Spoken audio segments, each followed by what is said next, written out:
자, 이제 녹음 시작하겠습니다. 예. 큰일 났네. 이거 앞에 녹음이 안 됐어요. 예. 자, 78번. 오늘 성전과 제사장 주제인데 78번. 예, 성전을 건축하라. 여러분, 여러분의 몸을 이렇게 귀하게 든든히 지어져 가고 세워나가는 건물마다 연결되어지는 그런 삶을 살아야 되겠죠. 자, 79번. 성전을 귀히 여기라. 여기 귀히 여기라는 단어가 경외하라 라는 단어예요. 그러니까 하나님을 경외하는 거죠. 근데 놀랍게도 성전 역시 경외의 대상이에요. 굉장히 귀하게 여기고 존경해야 돼요. 성전을. 여러분의 몸과 여러분의 삶을 굉장히 귀하게 여기셔야 돼요. 여러분의 영적으로만 우리가 잘 믿으면 되지 육신의 삶은 괜찮지 않냐 이렇게 함부로 허투루 생각하시면 안 됩니다. 여러분의 몸도 굉장히 귀하게 여기셔야 된다. 그 다음 80번. 자, 80번 읽어보겠습니다. 같이 읽겠습니다. 시작. 성소를 지으며 성전의 직무를 다하라. 자, 여기 보니까 이제 직무가 있어요. 여러분들이 직무를 다 하셔야 돼요. 여러분들의 이제 직무가 이제 주어져 있다. 여러분들이 이 땅에 태어났으면은 하나님 자녀로 사는 것은 여러분의 직무를 다 하는 것입니다. 네, 그렇게 돼 있고. 그 다음에 이제 81번. 레위인은 회막, 여기도 이제 회막도 원문 찾아보면은 이제 성전을 의미합니다. 레위인은 회막에서 봉사하라 이렇게 돼 있어요. 그래서 이제 그 직무를 다하는 것 중에 하나가 바로 봉사하는 직무입니다. 여러분은 성전을 위하여 또 하나님을 위하여 이 봉사의 직무를 잘 하셔야 돼요. 구약은 성전이 건물 개념이에요. 그런데 지금 우리에게 성전은 뭐라고요? 여러분의 삶이에요. 여러분의 삶이 성전이다. 그러면 질문 드리겠습니다. 교회 건축하는데 성전 건축입니다 이렇게 얘기하는 건 말이 맞아요? 좀 안 맞아요? 좀 안 맞아요. 여러분의 이게 자꾸 우리가 이제 구약적인 거랑 신약적인 지금이랑 자꾸 헷갈리는 게 목회자들이 자꾸 이제 교회 예배당 이렇게 마련하면서 성전 건축이라고 이렇게 또 왜 교회 이렇게 예배당 마련하는데 또 여러 가지 모금도 해야 되고 이게 필요하잖아요. 그러니까 자꾸만 이제 성전 건축이라고 이렇게 강조를 하거든요. 근데 결코 좋지 않습니다. 그거는 별로 좋은 방법이 아니에요. 하나님께서는 다윗이 성전 건축을 결단했을 때에도 다윗에게 성전 건축하지 말라고 얘기하셨어요. 근데 그래도 굳이 하겠다면 너가 이 성전을 건축할지라도 망할 수가 있다. 너네 후손이. 그렇게 경고까지 하셨습니다. 하나님이. 근데 구약에서조차도 건물 중심의 신앙이 아니라 이 말이죠. 근데 하물며 신약을 지나 지금 이 교회 시대를 살아가는 저와 여러분에게 건물 짓는 것을 최고의 신앙의 목표로 삼아서 되겠습니까? 그렇지 않다는 거죠. 그래서 건물은 있으면 있는 대로 잘 우리가 사용하면 됩니다. 그래서 우리가 모여서 예배는 드려야 되니까 있긴 있어야 되겠죠.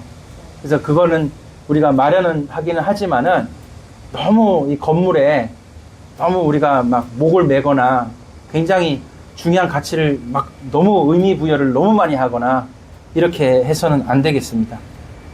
장소는 필요하니까 쓰는 거다. 이 정도만 이해하시면 되겠습니다. 그럼 하나 더 질문 드릴게요. 건물을 이제 땅 사고 건물을 지었어. 근데 최고 자재로 인테리어를 한다. 어떻습니까? 좋아요. 좋죠. 돈 있으면 하지. 근데 자꾸 이 건축하는 업자들이 돈을 올려. 이거 바닥 이거 깔면 얼만데 기왕 하시는 거 한 500만 원 더 들여서 이거 까시는 거 어때요? 이렇게 자꾸 하거든요. 그러니까 그 자꾸 고민이 되는 거야. 그래서 또 이거 깔고 저거 하고 엘리베이터 4천만 원짜리 넣을 거 8천만 원짜리 넣으면 좋대. 그러면 또 이게 돈이 기아 그냥 지붕 얹을 때 이걸로 하면 더 좋다네? 그러면 또 하고. 이게 보통 문제가 아니에요. 이게 자꾸 건축비는 부르는 게 값이다 보니까 이제 마음은 잘하고 싶죠. 근데 이제 그래서 이제 높은 뜻 승의 교회 김동호 목사님은 교회 건축할 때 진짜 최소한의 인테리어를 한 거예요. 최소한의 인테리어. 근데 모여서 예배드리는데 지장만 없으면 돼. 그래서 최소한의 인테리어만 하고 단 딱 하나 음향만 이게 스피커랑 소리만 잘 들릴 수 있게 음향만 그렇게 잘 해놓고 이렇게 그렇게 예배당 건축을 한 사례가 있습니다. 그래서 이제 그런 것도 우리가 생각을 잘 해봐야죠. 하나님 앞에 우리가 할 수 있는 대로 이렇게 건축을 할 때 하면 좋죠.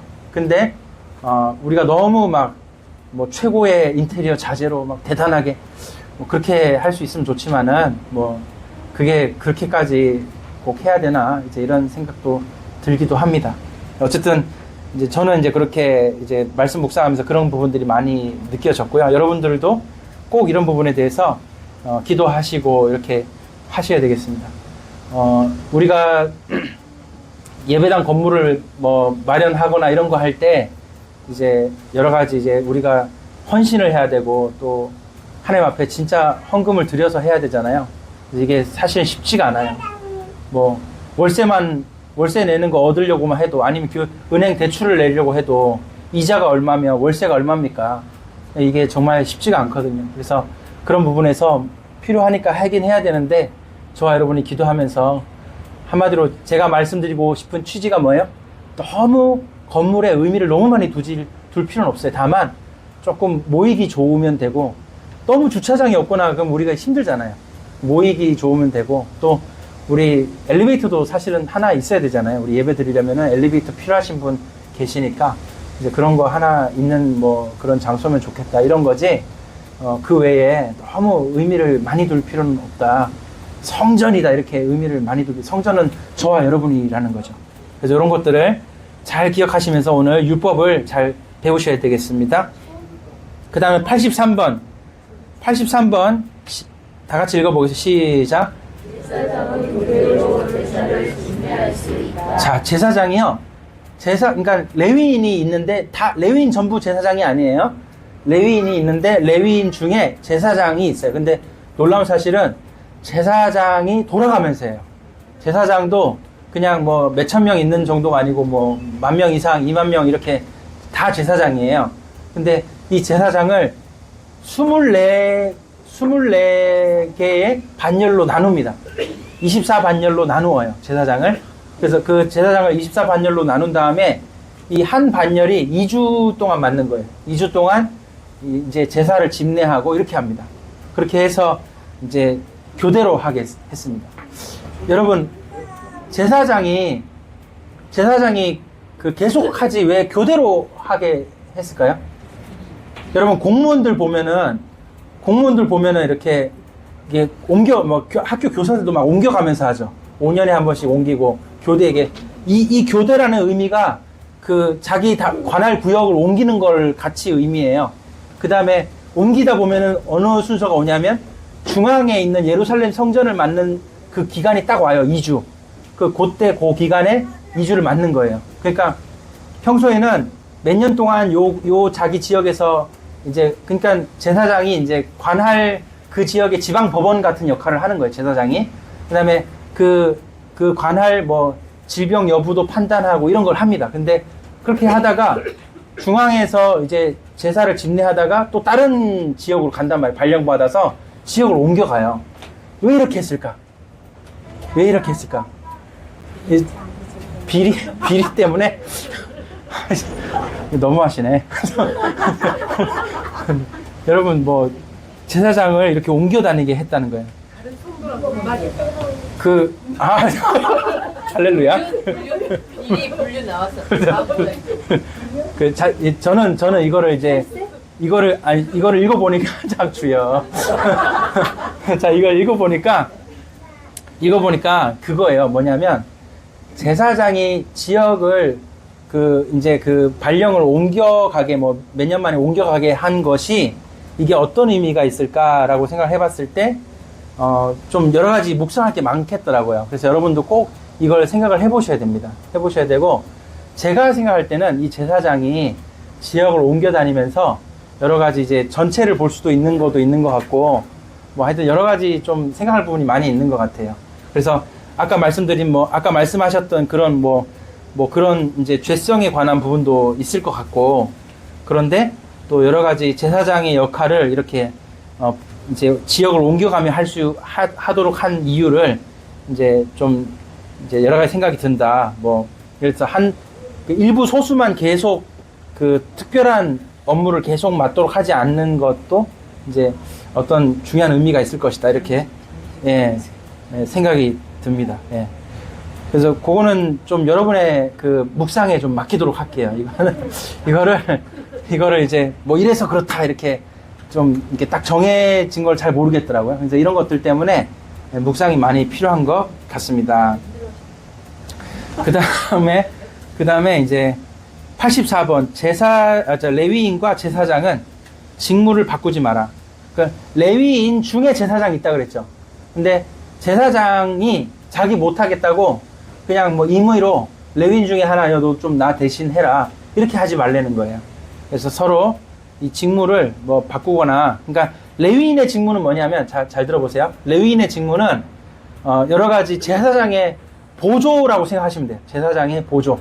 그래서 뭐 하여튼 레위인은 지방 공무원이면 제사장은 지방 법원이에요. 뭐 그런 식의 이제 보조적인 역할을 한다. 뭐 지역에서는 그렇고요.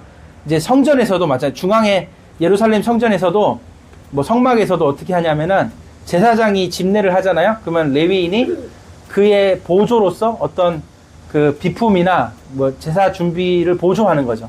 이런 레위인은 이제 그런 역할을 했다.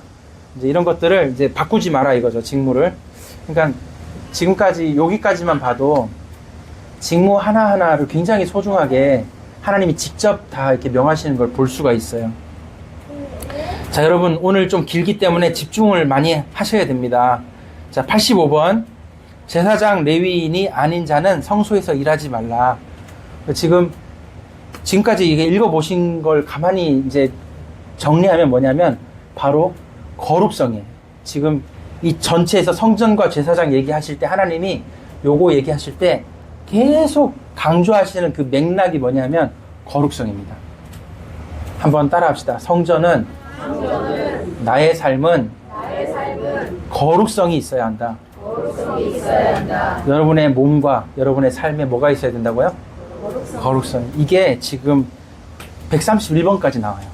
이게 하나님이 그냥 이제 하나하나 그냥 큰 맥락에서 얘기 안 하시고 굉장히 디테일하게 얘기하십니다. 굉장히 세부적인 것까지 하나하나 조항을 만들어서 성전과 제사장이 어떻게 거룩성을 유지해야 될지를 이걸 많이 말씀하시는 거예요. 심지어 이만큼 많이 말씀을 하고 계신다. 여러분 이게 굉장히 중요하다는 거 아셔야 되겠죠? 자, 그 다음 86번 시작.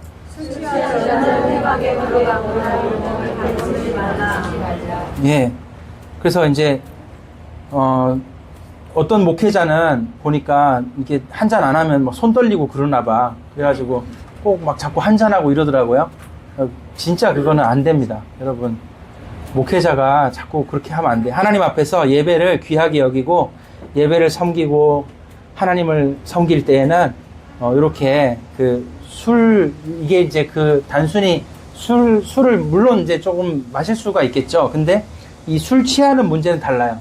술 취하는 문제는 정말 자기의 육신적인 어떤 소욕을 따라서 하는 경우가 거의 100%입니다. 이게 여러분 우리 성찬식 할 때도 주께서 포도주 주시잖아요. 그래서 그걸 먹을 수 있죠. 근데 취하는 건 다른 문제라니까요. 그래서 육신의 소욕을 따라 율법을 가르치거나 막 회막 성전에서 들어가서 뭐 예배를 뭐 집례 한 해 만에 그렇게 해서는 안 되겠다. 예, 이런 얘기가 되겠고요. 그 다음에 대제사장은 정한 때 외에는 지성소에 들어가지 말라. 이 시간도 구별해놨어요. 시간도 함부로 막 들어가지 않도록. 특히 대제사장. 자, 레위인이 있고 레위인 중에 제사장이 있고 제사장 중에 대제사장이 있어요. 그러니까 정말 이런 대제사장한테는 좀 더 엄격한 규정이 있다는 것입니다. 뒤에 가면 더 많이 나오죠. 자, 88번. 흠 있는 제사장은 성소에 들어가지 말라. 흠이 있다는 게 뭐예요? 흠이 있다는 게 여기 이제 찾아보시면 나오는데 레위기 21장 이제 그 몸에 병이 들거나 이런 걸 주로 이제 써놨어요. 예. 레위기 21장 23절.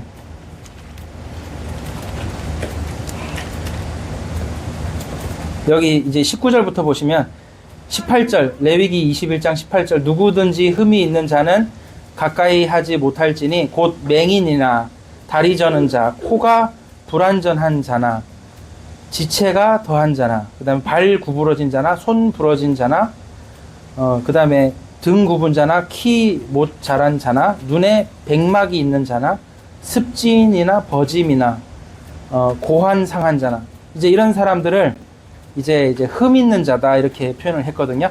그러니까 이제 육신적인 어떤 신체적 건강도 건강이지만 아마 이제 이런 걸 읽어볼 때 그 사람의 어떤 그 행실이나 또 삶의 어떤 그런 것들을 하나님 보신다는 거죠. 그래서 흠이 있는 제사장은 성소에 들어가지 마라. 또 흠이 있는 제사장은 제사를 집례하지 말라는 것이죠. 여러분 이런 걸 잘 생각하셔야 돼요. 우리가 하나님 앞에서 굉장히 거룩성을 유지하고 산다는 게 얼마나 중요한지 하나님은 이렇게 세세하게 다 조항을 만들어서 말씀을 하셨다. 자, 이제 90번입니다. 육체의 흠이 없어질 때까지 성소에 들어가지 말라. 그러니까 이제 육체에 만약에 버짐이나 뭐 골절이나 이런 게 생겼을 때 이제 흠이 생긴 거잖아요. 근데 이제 팔 부러진 게 낫고 또는 몸에 이렇게 피부병이 나왔으면은 또 다시 이제 다시 정결케 하는 의식을 합니다. 그렇게 하면은 이제 또 성소에 들어갈 수가 있어요. 이제 그런 것도 다 하나님이 정하셨어요. 자, 그 다음에 부정한 91번. 부정한 제사장은 성소에서 일하지 말라. 자, 직무를 수행하는 것도 부정한 제사장은 성소에 일하지 말라. 이게 뭘 의미할까요? 이거 굉장히 중요한 얘기인데 잘 들어보세요. 아무리 거룩한 목표, 거룩한 것이라 할지라도 일을 하는 수단이 거룩하지 않으면 안 된다는 거예요. 자, 잘 들어보세요. 정말 좋은 목표를 가지고 있어. 근데 좋은 목표를 이루기 위해서 안 좋은 방법으로 일을 할 수도 있죠. 근데 그렇게 하지 말라는 거예요. 거룩함의 그 목표와 방향을 가지고 있어도 실제 그의 방법도 거룩해야 된다는 거예요. 그래서 부정한 제사장이 성소에서 일하는 거, 이것도 하지 말라는 거예요. 그 다음에 부정한 제사장은 성물에 가까이 하지 말라.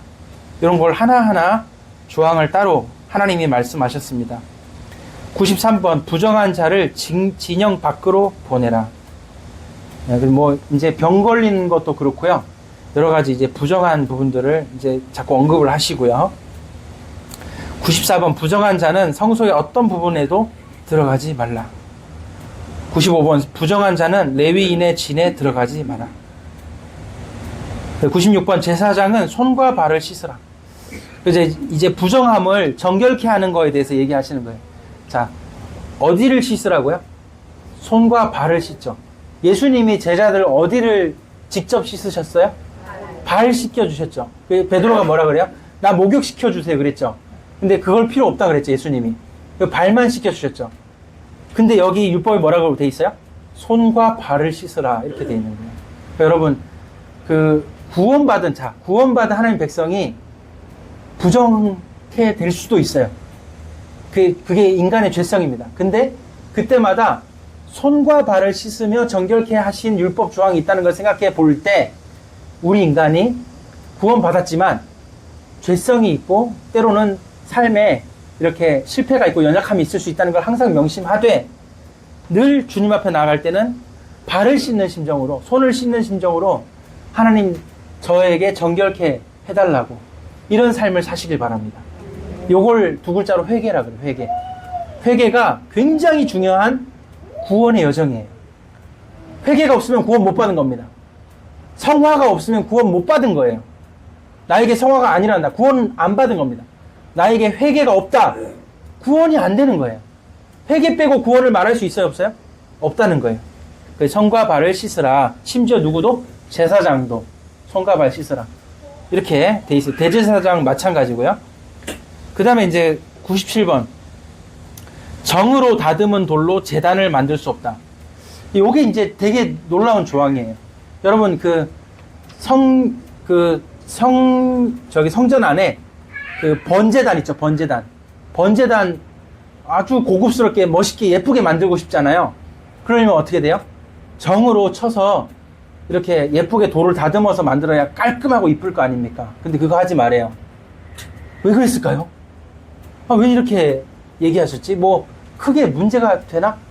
근데 쇠가 있는 정으로 돌을 때리는 걸 부정하게 하나님 말씀하세요. 정결한 돌은 뭐라고요? 정결한 돌은 정 맞지 않은 그냥 자연 그대로의 돌이에요. 부정한 돌은 정을 때려 맞은 돌이래요. 때려 맞아서 깎으면 그거 쓰지 말아요. 그래서 자 보세요. 번제단 만들 때 어떻게 하냐면 그냥 자연에 있는 돌을, 자 성막, 여러분 이 율법을 만들 때 성전이 아니고 움직이는 성막이잖아요. 맞죠? 그래서 하나님이 가라 그러면 짐 싸서 천막 텐트 걷어서 가야 되잖아요. 그 움직여서 거기 도착해서 다시 성막을 칠 때, 거기 성막을 칠 때 돌은 들고 온 게 아니니까 돌은 그 주변에 있는 걸 그냥 가져와서 쓰는 거예요. 그때마다 정으로 때리는 게 아니고 그냥 거기 있는 돌을 갖고 와서 이렇게 테두리 그냥 놓고, 그리고 이렇게 위에 어떻게 놓고 위에 그 번제단 그렇게 만들래요. 잘 보시면, 잘 보세요. 성막에 따른 텐트나 그 텐트 가죽 있죠. 가죽, 그 다음에 조각목, 나무 있죠. 그거 다 몇 센치까지 어떻게 만들어라 다 말해놨어요. 톱으로 잘라서 어떻게 만들어라 다 얘기해놨어요. 근데 하필 돌만 가공하지 말래요. 가공하지 말고 그대로 쓰래요. 이게 묵상할 게 참 많아요. 저도 이거 왜 하나님 그러셨을까를 충분히 묵상을 저도 해야 돼요. 이거 되게 정말 신기한 조항이에요. 그래서 이렇게 돌로 다듬은 걸로 제단을 만들지 말라고 이렇게 조항이 있다는 사실 잘 기억하시기 바랍니다. 그래서 여러 가지 의미를 여러분도 묵상해 보실 수가 있어요. 그렇게 하시고요. 그 다음에 98번 제단에 오를 때 계단으로 오르지 말아요. 왜 그랬을까요? 계단으로 오르면 너의 하체가 보일까 함이라. 그러니까 계단으로 오르지 말아요. 그래서 실제로 제단이 이렇게 높게 돼 있잖아요. 그러면 높게 돼 있는 거를 계단으로 만들지 않고, 계단으로 이렇게 무릎 올리고 이러면 이제 그 하체가 보인다고 계단을 만들지 말래요. 말고 그냥 이렇게 둔턱으로 이게 그냥 이렇게 약간 오르막길로 이렇게 그냥 올라가래요. 그렇게 해서 번제 드리고 이렇게 하라는 거죠. 이것도 마찬가지예요.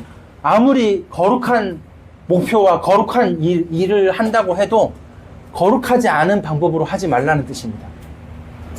방법도 거룩해야 돼요. 그 과정도 거룩해야 됩니다. 진행도 거룩해야 돼요. 진행도.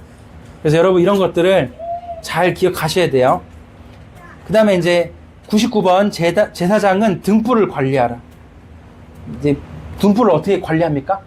꺼지지 않게 해라는 거예요. 그 성막 안에 불 꺼트리지 말래요. 불 계속 켜놓으래요. 그럼 불 계속 켜놓으려면 어떻게 해야 됩니까? 불 계속 킬 수 있는 기름을 계속 갈아줘야 돼요. 공급해야 되고. 근데 그거를 제사장은 그걸 계속 관리를 하래요. 불 꺼트려가지고 밖에서 불 붙여갖고, 밖에서 무슨 다른 거 어디 불 붙여갖고 갖고 와서 불 붙이고 이러지 말래요. 처음에 성막에 이 율법 정할 때 누가 밖에서 불 붙여갖고 들어와서 죽었잖아요. 알죠? 이거 읽어보시면 나옵니다. 그래서 이런 것들을 등불을 관리하는 것도 이렇게 얘기가 나오고 있고요. 자, 그래서 이제 이어서 이제 100번 제단에 불을 꺼트리지 말라 돼 있죠. 그 다음에 101번 비슷한 것 같은데 제사장에게 특별히 한 번 더 얘기하십니다. 제사장은 제단 불을 꺼트리지 말라. 그 다음에 102번 이제 등불을 계속 켜놓고 하니까 이제 그 등불에도 이제 그 약간 기름 찌꺼기 이런 거 나올 수가 있고요. 그 다음에 번제단에 번제를 드리고 나면 그 재가 많이 나와요. 그 재를 항상 재를 깨끗하게 매일 치워라. 이것도 구체적으로 명시를 해 놓으셨습니다. 하나님께서. 그 다음 103번 제사장은 이스라엘을 축복해라. 제사장의 직무 중에 중요한 게 뭐냐? 축복권이 있어요. 축복권. 자, 따라해 봅시다. 나는 하나님의 제사장으로서 축복권이 나에게 있다. 굉장히 중요한 얘기입니다. 여기 제사장에게 뭘 하라고요? 축복해라. 여러분에게 축복권이 있습니다. 특히 집안의 가장 반드시 가족들을 위해 축복권을 사용하십시오. 집안의 믿음의 사람들이 축복권을 사용하여 자녀를 위해서, 가정을 위해서 축복을 선포하십시오. 하나님께 복을 비십시오. 굉장히 중요한 얘기예요. 자, 그 다음에 104번. 제사장은 진설병을 두라. 이제 12덩이에 빵을 구워서 일주일에 한 번씩 빵을 갈아요. 그 12덩이의 빵은 이제 이스라엘의 12지파를 상징하는데, 이 12덩이의 빵을 성막 안에 넣어놓죠. 그럼 일주일 동안 넣어놨다가 일주일 되면은 이 진설병을 꺼내서 새 진설병으로 다시 떡을 구운 거를 다시 넣어놔요. 여러분, 그 화덕 피자 그런 거 아시잖아요. 그 화덕 피자처럼 그 위에 토핑 말고 도우만 이렇게 굽는 거를, 이게 그걸 진설병이다 생각하시면 돼요. 그런 식으로 이제 밀가루 반죽해서 그 다음에 이거를 이제 그냥 화덕에 떡 붙여서 구운 거예요. 그런 이제 빵 같은 거다. 이거를 이제 구울 때 이제 소금을 쳐서 이제 소금간만 주로 합니다. 소금간만. 그래서 먹으면은 그냥 적당히 짭조름하게 이렇게 먹을 수 있는 그런 빵입니다. 그 다음에 이제 105번. 105번 제사장은 향을 피워라. 근데 여기 향은요, 그 불교에서 불교에서 피우는 향 뭘로 만들죠? 불교에서 향 피울 때 무슨 그 약초나 그런 이제 풀 같은 걸 이렇게 막 압축해가지고 길다랗게 해가지고 끝에 뭐 쑥이나 이런 걸 해가지고 이제 끝에 불 붙여갖고 향을 피우죠. 근데 여기서 하나님께서 명하신 향은 어떻게 만드냐면, 잘 들어보세요. 어떻게 만드냐면, 그 값비싼 기름이 있어요. 그냥 올리브유 말고, 그냥 굉장히 귀하게 얻기 힘든 그런 기름들이 있어요. 이름을 까먹었네.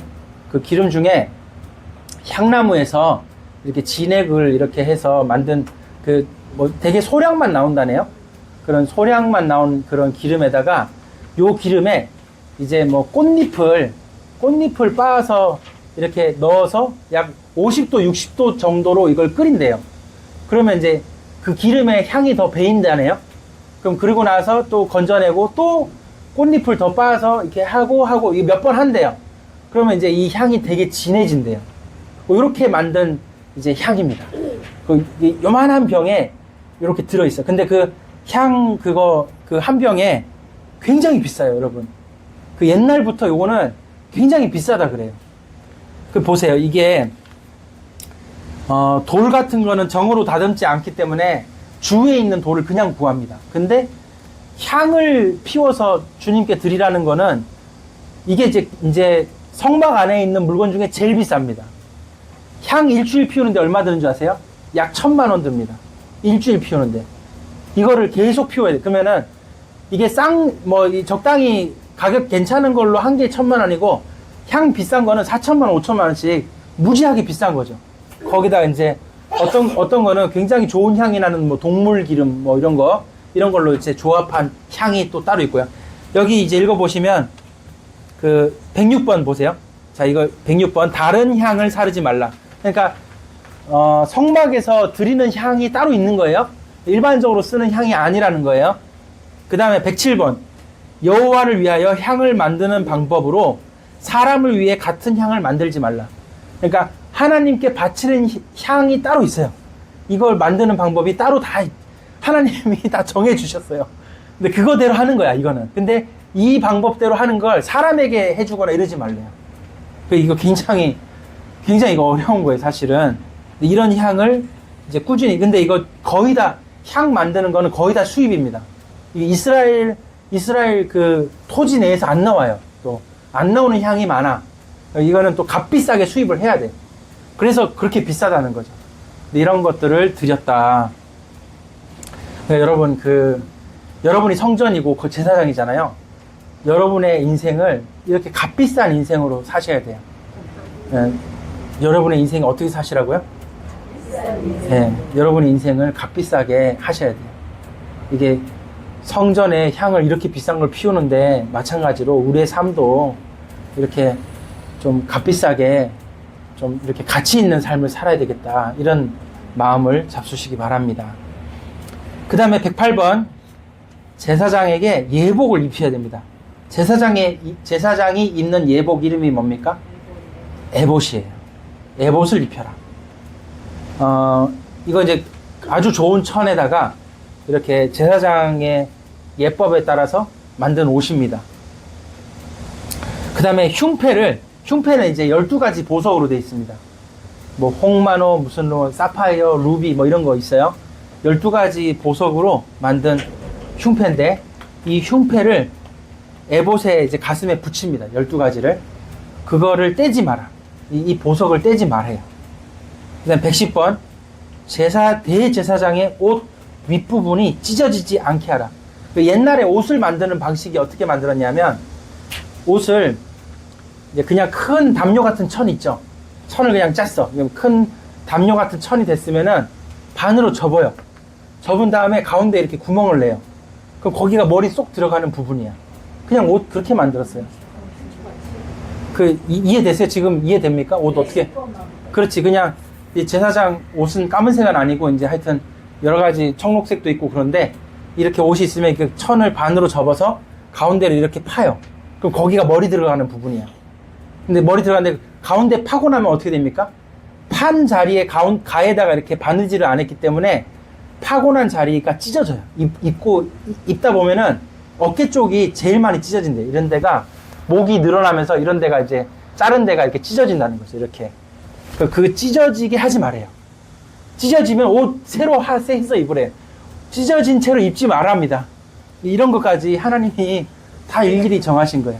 근데 이런 말씀을 하신 의미를 여러분 대충 느껴지시지 않아요? 아, 이게 제사장을 굉장히 특별히 거룩하게 자꾸 이렇게 그 거룩성을 얼마나 어떻게 유지를 하시려고 하나님이 이렇게 말씀하시는지 이게 느껴지지 않습니까? 자, 그 다음에 이제 111번 고핫 자손은 이제 레위인 중에 이제 고핫 자손들이 있어요. 여러분 지금도 미국인들 중에 보면은 코헨이란 이름 가진 미국인이 있습니다. 그 유대인 이제 계열의 미국인데 뭐 이름에 무슨 코헨 이렇게 들어가요. 걔네들이 고핫 자손들이에요. 근데 이 고핫 자손들은 그 언약궤를 매라는 거예요. 언약궤 매는 사람 따로 다 정해놨어요. 하나님이 직접 그냥 오늘 좀 상황이 그러니까 그냥 너가 할래? 이렇게 안 한다는 거예요. 아무리 레위인이더라도 안 돼. 고핫 자손이 해야 된대요. 이렇게 다 정해 놓으셨습니다. 그 다음에 채를 법궤의 고리에서, 이 채가 뭐냐면 그 언약궤를 들 때 그 나무 봉 있죠. 나무 봉이 언약궤 밑에 이렇게 봉이 있어요. 이 채를 잡고 드는 겁니다. 약 8명 정도가 이제 양쪽 귀퉁이 2명씩 해가지고 8명 정도가 이 채를 들고 법궤를 듭니다. 근데 들고 옮기잖아요. 옮기고 나면은 이 채를 법궤의 고리에서 빼지 말아요. 그냥 들채에 있는 그대로 언약궤를 그냥 놔두는 거죠. 이동 시에. 왜 이랬을까? 이 들채를 넣었다 뺐다 하면은 언약궤를 자꾸 손으로 만지게 돼요. 그렇게 하지 말아요. 그냥 그러니까 언약궤를 절대 손으로 대면 안 돼. 또 이 들채만 잡을 수 있어요. 그렇게 하나님이 직접 명령하셨다. 그러니까 굉장히 사실 두렵고 떨린다는 걸 아셔야 돼요. 여러분이 율법의 조항 가만히 읽어보면 경외심이 느껴집니다. 하나님을 경외하는 게 뭔지 느껴집니다. 그 다음에 113번 관유를 만드는 방법. 아까 말한 그 향기름 만드는 방법 나와 있어요. 그 다음에 114번 그 위에 조항 또 비슷하죠. 관유를 만드는 법으로 다른 기름을 만들지 마라. 이제 그 하나님께 드리는 기름의 향을 다른 데 쓰지 마라 이거죠. 만들어 쓰지 말아요. 굉장히 구별되어 있어요. 절대로 이게 굉장히 디테일하게 구별을 해 놓으셨어요. 하나님이. 이런 걸 보면은 굉장히 참 당혹스러울 만큼 이렇게 말씀하셨다고? 이런 생각이 들 만큼 놀랍습니다. 114번 했고 115번 관유, 향유를 잘못 사용해서는 안 된다. 그러니까 함부로 붓지 마라, 딴 데 쓰지 마라 이 말이죠. 예배 때만 쓰는 기름이라는 거죠. 그 다음에 이제 116번 읽어보겠습니다. 116번 시작. 하나님은 거룩하신 하나님이니까 하나님을 거룩히 여겨야 되죠. 근데 제사장도 거룩히 여기래요. 모든 일반적인 백성들은 제사장을 거룩하게 여기래요. 이렇게 그 제사장의 삶 자체를 많이 구별해 놓으셨다는 것을 알 수 있습니다. 117번도 읽어보겠습니다. 시작.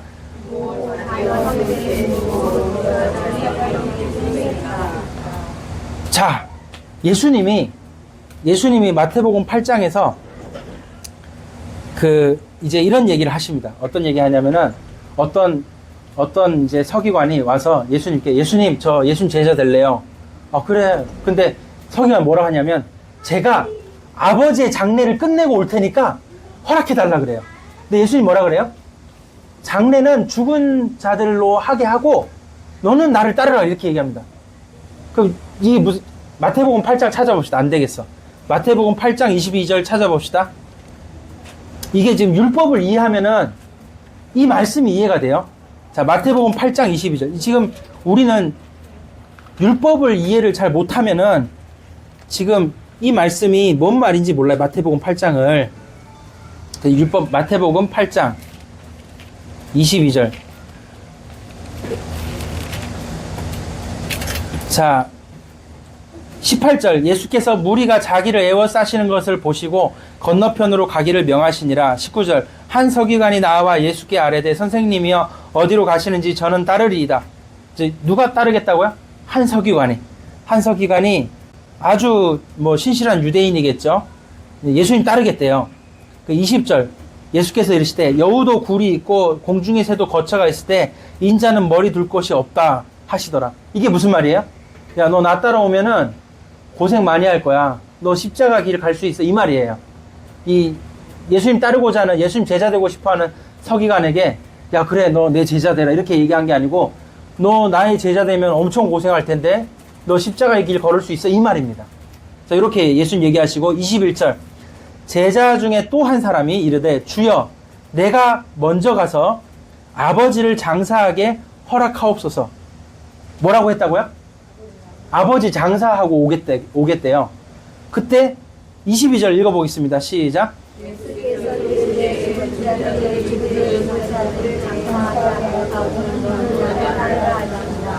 근데 이게 율법을 안 읽으면은, 율법을 공부 안 하면 이게 뭔 말인지 몰라요. 왜 예수님 아버지 장례식 못 가게 하지?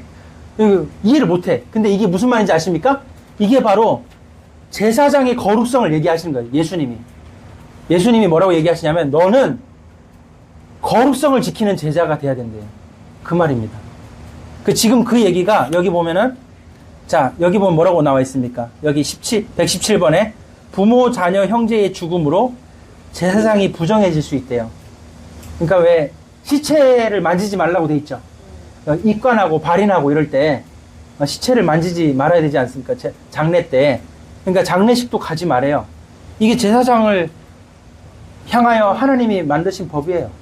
근데 여기 117번만 이게 있는 줄 아십니까? 아니에요. 121번 읽어보세요. 121번 시작.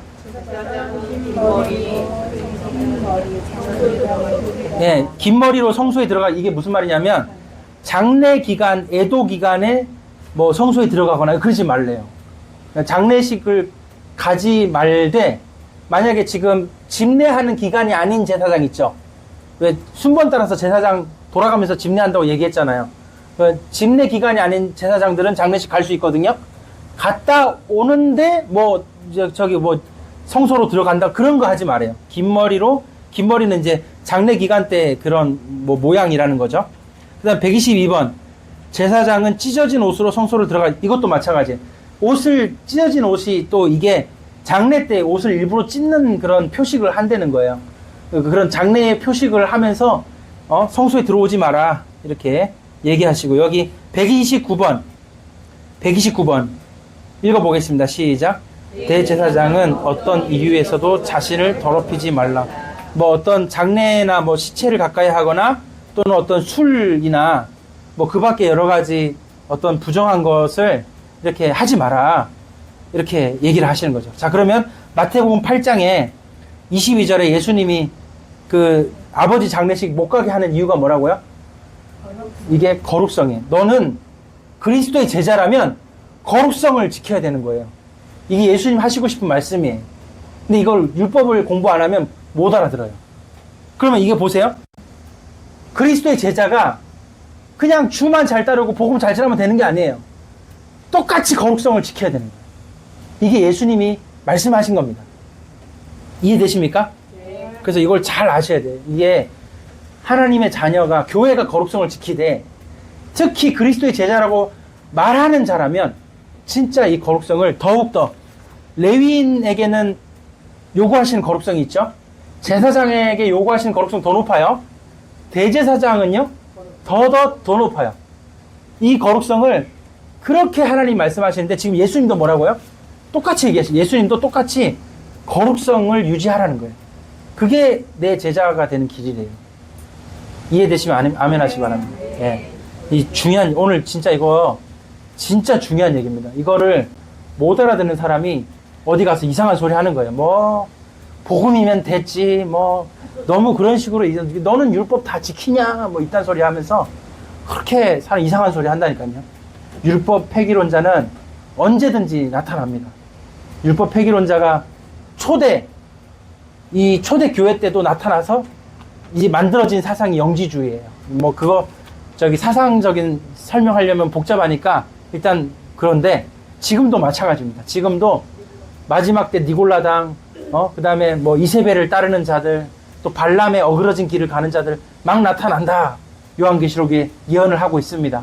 근데 그 길이 바로 뭐냐? 가장 대표적인 모양새가 율법 폐기론이에요. 야, 뭐 그리스도의 제자로 가다 보면은 뭐 좀 그럴 수 있지, 뭐 어때? 뭐 그냥 복음이면 되지 않냐, 이런 식으로 이상한 말을 해요. 복음은 반드시 율법을 동반해야 됩니다. 그게 진짜 복음이에요. 아멘입니까? 네. 예. 그래서 율법 공부를 힘들어하고 막 어떻게 막 이걸 공부를 해야 되나? 이렇게 오해하시면 안 됩니다. 여러분, 지금 많은 우리 일반 성도들은 율법 교육이 너무 안 돼서 문제예요. 심지어 그 유튜브에 박영선 목사님이, 정말 유명한, 우리 한국의 진짜 유명한 신학자 박영선 목사님이 한국 교회는 이렇게 얘기했습니다. 한국 교회는 거룩을 제대로 배운 적이 없대요. 거룩을 제대로 배운 적이, 한국 교회 자체가 거룩을 제대로 배운 적이 없대. 거룩을 몰라, 우리는. 그렇게 그냥 살아왔다는 거예요. 그래서 지금 문제라는 거예요. 그게 바로 우리 대한민국의 한국교회의 문제일 수가 있다. 자, 그렇다면 보세요. 예수님이 오늘 마태복음 8장에 얘기하신 게 제자에게 요구하시는 거룩이에요? 마찬가지입니다. 이 구약에도 똑같이 이런 거룩을 많이 요구하셨다. 자, 그러면 118번 보세요. 이제 마무리 짓겠습니다. 118번.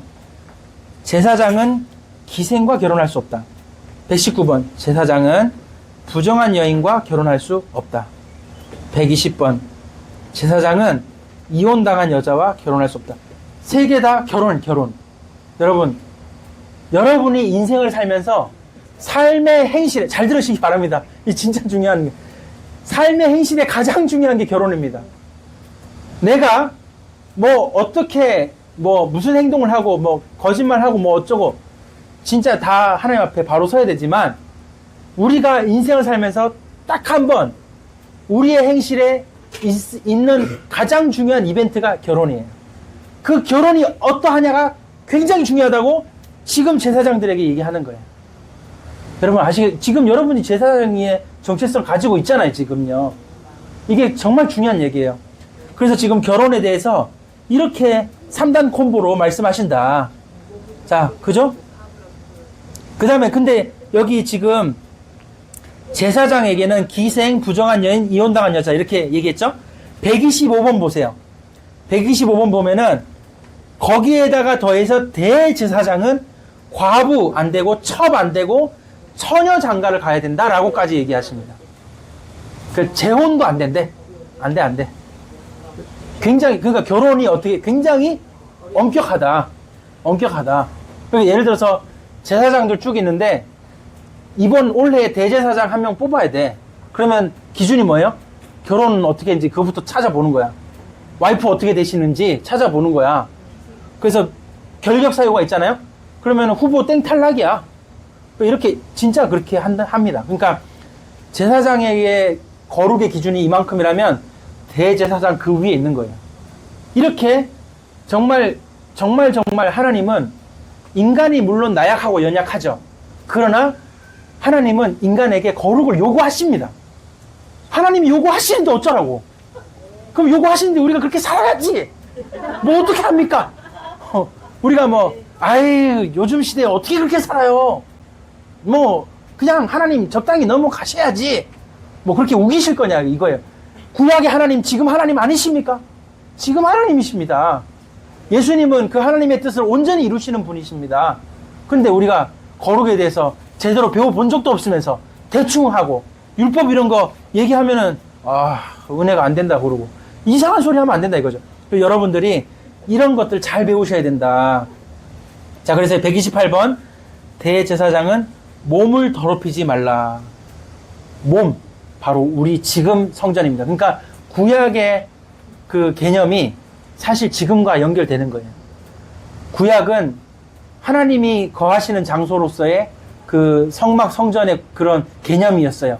하지만 여기도 말씀하신 것처럼 그 삶과 그 몸을 굉장히 중요하게 말씀하세요.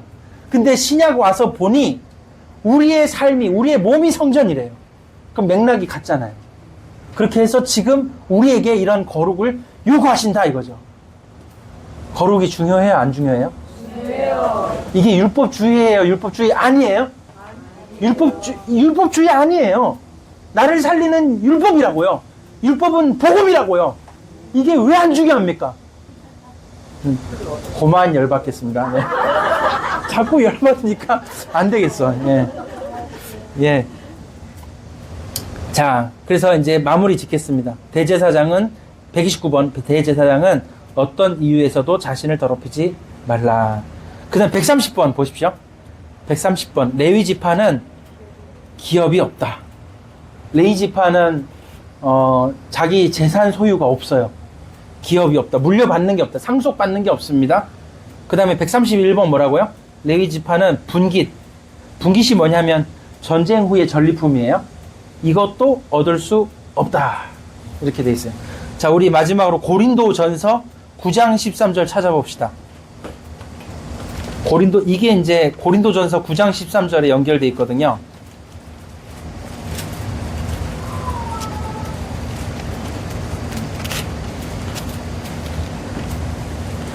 고린도전서 9장 13절 시작.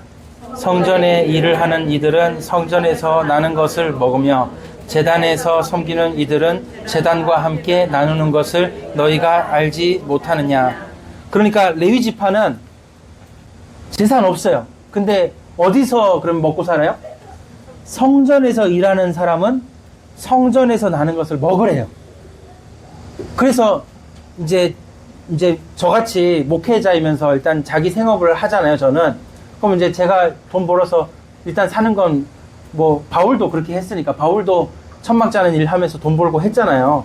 바울도 저번에 읽었죠. 사도행전 20장에 자기가 돈 벌어서 자기가 이제 돈 해서 사역자들 다 보내고 했잖아요. 바울은 이제 레위 지파가 아니에요. 베냐민 지파예요. 그러니까 그런 걸 자유롭게 했어요. 근데 레위 지파 이 얘기와 빗대어서 고린도전서 9장 13절에는 이렇게 얘기합니다. 성전에 일하는 자들은 성전에서 나는 걸 먹는 게 당연하다. 당연하다. 그러니까 오늘날 목회자가 직장을 일을 하는 딴 데서 벌 수 있는 목회자도 있고 요즘 많이 있습니다. 그러나 일을 하지 않는 목회자도 있죠. 그럴 때는 성전에서 나는 걸 먹게 하시기 바랍니다. 그 다음에 여기 보면은 제단과 함께 나누어서 먹고 살게 해야 돼요. 이게 굉장히 또 중요한 개념이다. 자, 여기까지 말씀을 드렸고요. 자, 이렇게 하나님의 자녀가 어떻게 거룩성을 지키며 살 것인지에 대하여 구약의 율법은 굉장히 철저하게 구별된 삶을 요구하시고 거룩성을 요구하신다는 걸 우리는 살펴보았습니다. 그러므로 저와 여러분들이 오늘날 우리의 모든 육신과 우리의 삶을 통해 이러한 거룩성을 유지하며 거룩함에 이르는 열매를 맺어나가는 복된 삶을 사시기를 예수님 이름으로 축복합니다. 하나님 아버지 감사합니다. 오늘 우리에게 주신 말씀대로 우리의 인생은 이렇게 율법이 가르치신 대로 정말 지금 우리의 몸이 성전이요 하나님이 거하시는 장소임을 우리가 믿기 때문에 또 우리는 왕같은 제사장이라는 정체성을 가졌기 때문에 우리는 이렇게 성경이 가르치고 율법이 가르치는 그 거룩성을 정말 귀담아 듣고 마음에 담아 우리가 그 거룩성에 그 거룩함에 이르는 열매를 맺으며 살게 하여 주시옵소서. 감사드리며 예수님 이름으로 기도합니다. 아멘. 이제는 우리 주 예수 그리스도의 놀라우신 은혜와 아버지 하나님 크신 사랑과 성령의 교통하심이 거룩함에 이르는 열매를 맺는 그 거룩성을 늘 기뻐하며 감사함으로 그 거룩성을 따르길 원하는 모든 그리스도의 제자들, 모든 제사장의 정체성을 가진 자들, 모든 우리 주의 성전의 정체성을 가진 모든 성도들에게 지금부터 영원토록 함께 있을지어다. 아멘.